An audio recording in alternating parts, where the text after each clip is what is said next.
A few years ago, I had a couple regular kit greenhouses in the spot that I now have my geothermal greenhouse.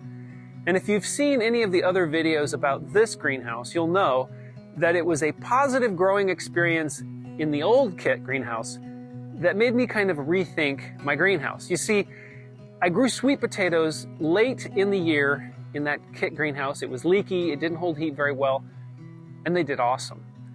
And so I thought, man, maybe I should think about really building a greenhouse that holds heat well. So was born my geothermal greenhouse. Now, when I was designing the various heating methods that I was going to use in my greenhouse, because it's not just geothermal, I had plumbed the entire raised bed because I was thinking about heating the raised bed with compost. But as it turns out, I kind of over-engineered the whole thing, and I don't need the bed to be heated. It stays plenty warm all throughout the winter in my greenhouse. And so I've decided to pull out the plumbing that I had put in the bed because it just doesn't need to be there. And since I'm going to be doing that, I might as well harvest the sweet potatoes. And so on top of that, I decided, you know what, if I'm going to be digging up the bed, I might as well kind of do a factory reset on everything that I'm growing in the greenhouse. And so now I get to find out, was it worth it, at least as far as sweet potatoes are concerned? Let's find out.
So there you have it.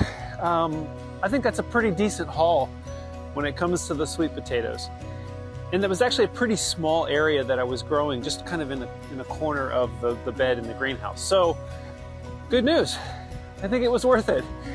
And I think I'll be able to do even better next year. Okay, well, that's all for this video. If you liked this video, please subscribe. It really does help.